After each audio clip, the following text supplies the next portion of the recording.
Jonathan Rivers, a rich man, came home earlier than usual. He heard the sound of his wife Vivian's high heels on the marble floor. Then he heard a crash, like something small hitting the wall. Inside the living room, Vivian was shouting, "That useless child! How many times must I tell her not to touch my things?" Jonathan stopped at the door, still holding the keys to his Bentley. His meeting had finished 2 hours early, and he had planned to spend Friday afternoon with his family. But what he saw shocked him. Lana, the 8-year-old daughter of the cleaning lady, was crying in the corner. She held a broken vase in her hands. A cut on her knee was bleeding. Vivian, his wife for 3 years, stood over the girl with a look of pure hatred. "Do you know how much that vase cost, you little brat?" Vivian pointed her finger at the child. "More than your mother makes in a year cleaning this house." Jonathan knew Lana well. Her mother, Carmen, had worked in the mansion for almost 10 years, even before his first marriage. Lana was always polite, bright, and curious. During school vacations, she often came with her mother, and Jonathan enjoyed her company. "Please, Mrs. Vivian," Lana said with a trembling voice, "I was only trying to help clean." The vase slipped when I heard the loud noise from the TV. "Liar!" Vivian shouted, raising her hand as if to slap the girl. At that moment something broke inside Jonathan. It was not only anger but also sudden clarity. He finally saw the truth about the woman he had married. For 3 years, Vivian had seemed like the perfect wife. Polite, elegant, and charming at every event. But now, alone with a helpless child, her true self was clear. "Vivian," Jonathan said. Jonathan's voice cut through the room like a knife. Vivian turned quickly. Her face changed at once, from cruel to fake surprise. "Jonathan, dear, I didn't hear you come in," she said sweetly. "This girl just broke the Ming vase your mother gave us as a wedding gift." Jonathan looked at everything with new eyes. Lana was crouched down, her knee bleeding, her body tense like she was ready to defend herself. This was not just an accident. His years of meetings had taught him how to read body language, and he saw the truth. Lana was scared in a way that showed this had happened before. "Lana," Jonathan said softly, ignoring Vivian completely. "Are you hurt?" The girl glanced at Vivian, then at Jonathan, and nodded shyly. "Where is your mother?" he asked. "She went to the market to buy cleaning things for the kitchen," Lana whispered. Jonathan bent down to her level, careful not to get too close. "How long has Mrs. Vivian spoken to you like this when I am not here?" The silence that followed was louder than words. Vivian cleared her throat. "Jonathan, you're overreacting. It was just an accident. I was only telling her to be more careful." But Jonathan didn't look at Vivian. His eyes stayed on Lana. Her face showed something a child should never carry. A heavy maturity. A constant caution. It was the look of someone who had learned to expect anger and tried to avoid it. "Has she been harsh with you before?" Jonathan asked gently. Lana looked at Vivian, then at the floor. Her silence and the fear in her eyes told him everything. At that moment, Jonathan Rivers, the CEO of a $500 million technology company, understood that for 3 years he had been living with lies. Jonathan suddenly understood something even worse. A child had been suffering in his own house while he was busy building his business empire. Vivian's face changed when she saw Jonathan did not believe her. For a moment, that same cruel look she had given Lana flashed in her eyes before she quickly covered it with fake innocence. But Jonathan had seen it, and now many things from the past began to make sense. Carmen's tense behavior, Lana's silence whenever Vivian was nearby, Vivian's small jokes about how employees' children needed to be taught discipline. How had he been blind to it all? "Jonathan, you're being dramatic," Vivian said loudly, adjusting her platinum blonde hair in an exaggerated feminine way. She broke a priceless vase. "Someone has to teach these children responsibility, or they'll grow up thinking they can do whatever they want." Jonathan noticed how she said these children with clear disgust. He realized after 3 years of marriage that he had ignored all the little signs. "Lana," Jonathan said gently, not looking at Vivian's angry face. "Can you tell me exactly what happened?" The girl's eyes moved nervously between the two adults. "I was helping clean the living room like I always do with Mom. I heard a loud noise from the TV and it scared me."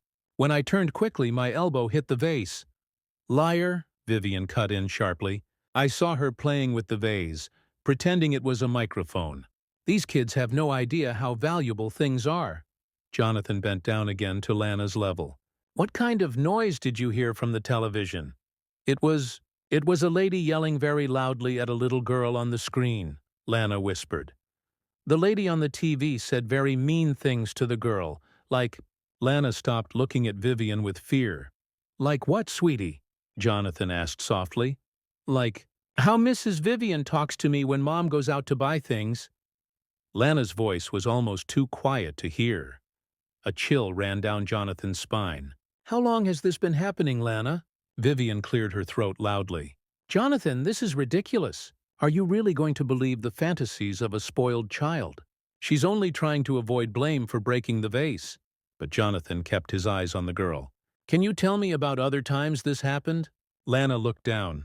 Mrs. Vivian said if I told anyone, Mom would lose her job and we wouldn't have money for food. She said people like us should be grateful to be here and not cause trouble.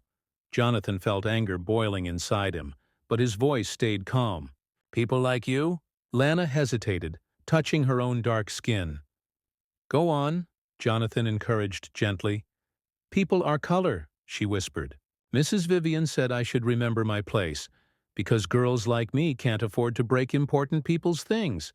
The silence that followed was heavy. Jonathan looked at Vivian.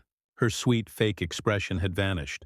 For a moment, her mask fell away completely, and he saw something cold and calculating that made him wonder if he had ever truly known the woman he had lived with for 3 years. This is a misunderstanding, Vivian said quickly, trying to recover under Jonathan's sharp gaze. I was only teaching her about proper boundaries. Carmen is a good worker, but sometimes her daughter needs more supervision. Supervision, Jonathan repeated slowly. Just then, the front door opened. Carmen had returned from the market. Jonathan noticed how Lana froze, her body tense, and how Vivian quickly put her sweet mask back on. Jonathan? Lana? Carmen's voice called. Did something happen? Carmen called from the hallway. She walked in carrying brown paper bags and immediately sensed the tension. Her eyes moved from her daughter's bruised knee to the broken vase on the floor, and finally to Vivian's cold face. Jonathan noticed something in Carmen he had never seen before, the same controlled fear he had just seen in Lana's eyes. How had he been so blind for so long? Carmen, Vivian said sweetly, your daughter had a little accident with the Ming vase. Luckily she isn't badly hurt, but we need to talk about proper supervision when she comes here with you. Carmen slowly set the bags down. Lana, are you okay, sweetheart? I'm fine, Mom, Lana answered quickly, but Jonathan saw how she avoided her mother's eyes. Carmen, Jonathan said calmly, please take Lana to the kitchen. She needs her knee bandaged. Vivian and I need to talk. Carmen nodded and took her daughter's hand. Before they left, Jonathan saw the quick glance they shared, silent communication, full of fear and long-hidden secrets. Once they were alone, Vivian's tone changed. Jonathan, you're letting a simple situation turn into drama. Children make up stories, especially when they want to avoid consequences. Consequences? Jonathan folded his arms. What kind of consequences have you been giving in my absence? Basic discipline, Vivian replied, her sweet tones slipping. Someone has to teach this girl respect and responsibility. Carmen is too soft on her. And you thought it was your duty to do that? Jonathan asked. Vivian looked at him like he was a child asking a silly question. Jonathan, I am the lady of this house. It is my duty to maintain order and proper standards, especially with the servants' children. The way she said servants' children revealed a cold social hierarchy Jonathan had never noticed before. He began to wonder how many other things he had been blind to during the past 3 years. What proper standards? Jonathan asked. Respect for property, knowing social boundaries, gratitude for being allowed here at all, Vivian said, waving her hand around the mansion as if it proved her point. Jonathan felt a disturbing clarity settle in. Jonathan, Lana is 8 years old, Vivian continued. That's the perfect age to learn about social hierarchies. If she learns now, She will grow into an adult who understands the realities of the world. Realities? Jonathan could hardly believe what he was hearing. Be realistic, Vivian sighed, annoyed. Carmen is a cleaning lady. Lana will probably do the same work when she grows up. It's cruel to give people in certain social positions false hopes. I'm only preparing her for real life. At that moment, Jonathan realized something shocking. He had not truly married Vivian. He had married a performance. The woman speaking now, who talked so easily about social ranks and putting an 8-year-old in her place, was a stranger to him. And what if I don't agree with your approach? He asked. Vivian laughed, a cold laugh Jonathan had never heard before. Jonathan, you work 14 hours a day building your empire. Do you really think you have the time or knowledge to question how I run our home? Jonathan studied her face. Our home? I've been managing everything here for 3 years, Vivian went on. I hire employees, fire them when needed, and set the rules. You never cared about these details before. For the first time, Jonathan wondered how many workers she had fired, and for what reasons. How many families had suffered because of her so-called management. Maybe it's time I start caring, he said simply. Vivian stared at him closely, and he saw something sharp and calculating in her eyes. Of course, dear, Vivian said smoothly, but you know how these situations can be complicated. Carmen is loyal, yes, but if she causes problems or teaches her daughter to be disrespectful, well, many people need work these days. The threat was quiet but clear. Jonathan realized he was looking at a woman who used fear and financial insecurity as weapons of control. From the kitchen came soft voices, Carmen tending to Lana's cut while they whispered to each other. Jonathan wondered how many times this had happened before in the past 3 years. How many wounds, both physical and emotional, had been treated in silence. Vivian, he said slowly, I think you and I need to rethink how things work in this house. She studied him carefully, sensing that something had shifted between them. Jonathan, I hope you're not planning to make rash decisions based on a child's dramatizations. But Jonathan was no longer listening to her excuses. He watched her closely. Her small facial expressions, the way she chose her words, how she tested the ground to see how far she could push. She was a strategist, and he wondered how long she had been manipulating him without his knowledge. For 3 years, while he built his company and his fortune, an 8-year-old girl had been quietly broken inside his own home, and the woman responsible now stood before him, already planning how to cover her tracks, completely underestimating him. What Vivian didn't know was that Jonathan Rivers had not become a millionaire at 35 by being weak or naive, and she was about to learn that some storms, once awakened, destroy everything in their path. In the kitchen, Jonathan found Carmen gently cleaning the cut on Lana's knee. Her soft care was the opposite of the cruelty the girl had faced only minutes earlier. The whispers between mother and daughter were heavy with fear and resignation. Carmen, Jonathan said softly, making them both jump. Can we talk? Carmen's body stiffened immediately. Carmen had worked 28 years cleaning the homes of wealthy families. She knew conversations like this usually ended badly for people like her. Of course, Mr. Jonathan, if I've done something wrong— You haven't done anything wrong, Jonathan interrupted gently. But I need to understand what's been happening here when I'm not home. Lana clutched her mother's hand, her wide eyes fixed on Jonathan. Carmen glanced nervously toward the room where Vivian still was, clearly weighing the risks of telling the truth against the danger of lying. Mrs. Vivian, she has specific ways of keeping order in the house, Carmen said carefully, choosing her words as if she were walking on thin ice. What kind of ways? Jonathan pressed. Carmen looked at Lana. The girl spoke instead, her voice small but steady. Mr. Jonathan, can I tell you the truth? Even if Mrs. Vivian gets very angry? Jonathan bent down to her level. You can always tell the truth. And I promise nothing bad will happen to you or your mother because of it. Lana began slowly. Mrs. Vivian says children like me need to know our place. She says it's generous of her to let Mom bring a broken black girl into her beautiful home. She said if I didn't behave, she would send us away without references. Jonathan's jaw tightened. Did she use those exact words? She always says people of our color should be grateful for the opportunities rich people give us, Carmen whispered, finally finding the courage to speak. She says children like Lana will never have the same chances as rich white children, so it's better to learn humility early. Mom cried last night, Lana added softly. Mrs. Vivian said she would make up a story that Mom was stealing jewelry if we caused trouble. She even showed us a bracelet she said she would hide in our bag. Jonathan felt a cold chill run down his spine. Carmen, how long has this been happening? Since the first month after she married you, Carmen admitted, tears falling down her cheeks. But Mr. Jonathan, we need this job. It's just me and Lana, without references. Jonathan finally understood the perfect trap Vivian had created. Carmen was trapped. Either accept the abuse or risk losing everything. Vivian knew exactly how to use that fear against her. Carmen, Jonathan said firmly, I want you to know your job is safe, no matter what happens with Vivian. And I want to write down everything you've told me. Will you be willing to do that? Before Carmen could answer, Vivian's voice echoed from the living room. Jonathan, honey, where are you? We need to settle this quickly. I have a social event in an hour. Jonathan noticed how Lana flinched at the sound of Vivian's voice and how Carmen's body instantly shifted into a submissive posture. 3 years of psychological pressure had turned his home into a prison for this family.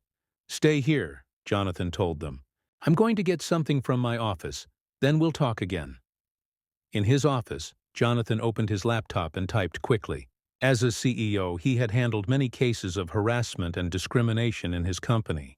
He knew exactly how to collect proper evidence. But this time, he needed outside help. He picked up his phone and called Diana Rodriguez, a civil rights lawyer he knew from networking events. It was Friday at 5 p.m., but she answered on the second ring. Jonathan, what a surprise. How can I help? Diana, I need your help with something very serious. It's about psychological and racial abuse against an 8-year-old child in my own home. The line went silent for a moment. Then Diana said, I'm listening, Jonathan explained quickly, and Diana stayed quiet, asking sharp, focused questions that showed her experience with cases like this. Jonathan, legally you are in a strong position to protect Carmen and Lana, she said. But emotionally the harm has already been done. We need to act quickly and thoroughly. Can I be there in 40 minutes? That should be possible. And Jonathan, record everything. Every conversation with Vivian from now on. Her behavior suggests. The question cut deep. No 8-year-old should have to wonder if an adult would keep his promises. Yes, Lana, Jonathan said softly. You can trust me, and I'll prove it to you.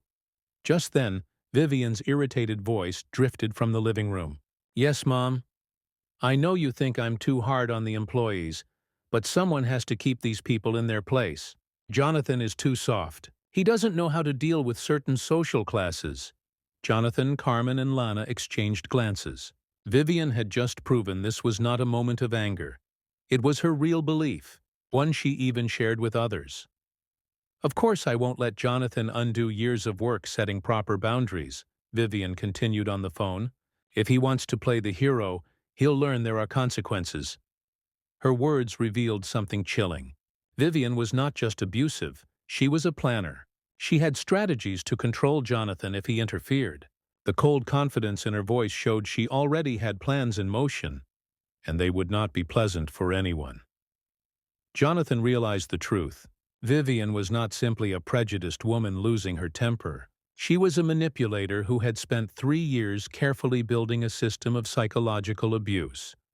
From the living room, more fragments of her call floated in, hints that she was already gathering support for her defense, and judging by her calm, certain tone, she believed Jonathan would be easy to silence. What Vivian didn't know was that Jonathan Rivers had built a $500 million empire by understanding human nature and never being naive. When Jonathan chose to act against injustice, his response was always careful, strategic, and impossible to ignore. While Vivian schemed in another room, he calmly wrote down every word, preparing a counterattack she would never expect. He knew that some battles are not won with shouting, but with intelligence, resources, and a sharp understanding of how power really works. 20 minutes later, Diana arrived with 2 private investigators and professional recording equipment. Vivian was still on the phone, her voice echoing through the house as she organized what sounded like a smear campaign against Jonathan. If Jonathan causes me trouble over this silly situation with the employees, we'll activate Plan B, she laughed. 3 years of documenting his outbursts and moods will guarantee me a generous alimony settlement. Jonathan gave a signal to Diana, and she immediately began recording. In the kitchen, Carmen and Lana could hear everything through the house's intercom, which Jonathan had quietly turned on. Of course I provoked him sometimes, Vivian continued on the phone. Rich men are so predictable when they feel challenged, and now, with this story about defending the black maid and her little girl, I can make him look unstable and unfit to manage his own fortune. Diana raised her eyebrows and whispered, "She's confessing to conspiracy and fraud. Keep recording." But the most powerful moment was still coming. Vivian, lost in her call, didn't notice when Jonathan stepped closer, holding a tablet that was live-streaming her words to his LinkedIn profile, where more than 50,000 professionals followed him.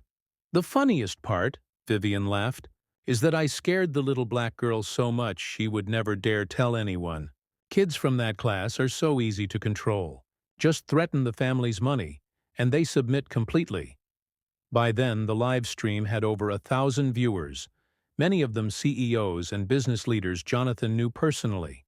Real-time comments began flooding in, filled with shock and outrage. And still, Vivian went on. "Jonathan will learn there are consequences for interfering with my methods of household management." Vivian kept talking, lost in her idea of control. "If he keeps defending these people, I will tell all the social elite what kind of man he is. Someone who puts employees above his own wife," she said. At that moment, Jonathan walked into the room holding the tablet. "Vivian, dear, you have an audience," he said calmly. She turned, the phone still at her ear. Her face went pale when she saw the tablet and the rising number of viewers on the screen. 200 people just heard her talk about how she runs the house," Jonathan said, naming members of the Hamilton Charitable Foundation's board among the viewers, a group where she had volunteered for 2 years. The phone fell from Vivian's hand and hit the marble floor. Her mother shouted from the other end, "Vivian! Vivian, what's happening?" Diana stepped forward and showed her ID. "Vivian Ashford," she said. "We know your real name. You are being formally notified that we are opening an investigation into psychological abuse, racially based intimidation, and conspiracy to commit matrimonial fraud." "This is a misunderstanding," Vivian stammered, trying to steady herself. "You're taking my words out of context," Jonathan laughed bitterly. "Vivian, you just explained, live, to thousands of people how you psychologically tortured an 8-year-old for 3 years using her skin color and her family's money situation as tools of intimidation." Carmen then came into the room holding Lana's hand. The girl looked straight at Vivian. For the first time in 3 years, there was no fear in her eyes. "Miss Vivian," Lana said with an unexpectedly firm voice, "Mr. Jonathan taught me that people who hurt children are called bullies. Bullies are only strong when no one is watching." Vivian tried one last move. "Jonathan, are you going to destroy our life over one employee? Think about what you're doing." "I am thinking," Jonathan replied, stepping closer, his voice calm but firm. "I am thinking that for 3 years you built a system of psychological terror in my own home and used a child as your victim. You have seriously underestimated my ability to find the truth and the consequences of your actions." By now the tablet showed more than 7,000 views, and the notifications kept coming. Messages of outrage, support for Jonathan, and business contacts cutting ties with anything Vivian represented. "Your volunteer work at the Hamilton Foundation has already been canceled," Diana said, reading from her phone. "The Malibu Country Club is taking away your membership, and 3 different charities where you served are removing your name from all their materials." Vivian collapsed into a chair, finally realizing the size of her downfall. In less than an hour, she had lost her social reputation, her roles in respected organizations, and the status she had used to control others. "The best part," Jonathan said, turning off the live stream, is that you did all this yourself. I only gave the world away to see the real Vivian Ashford. Carmen stepped forward. Mr. Jonathan, how can we thank you? There's no need to thank me, Carmen, he said softly. I should apologize. It took me 3 years to see what was happening in my own home. Lana let go of her mother's hand and walked to Jonathan. Mr. Jonathan, now I understand what Mom always told me about good people. They don't care about the color of our skin or how much money we have. They care about who we are inside. Vivian sat in silence, stunned by the complete destruction of her social and financial life.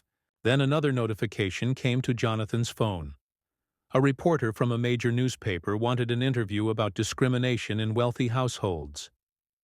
Vivian's fall was not over. It was just beginning. Her case would become an example of how prejudice and abuse of power could be exposed when the truth comes out. And the most ironic part of all, Vivian herself had provided all the evidence that destroyed her, never understanding the strength and determination of the very people she had tried to control for 3 years.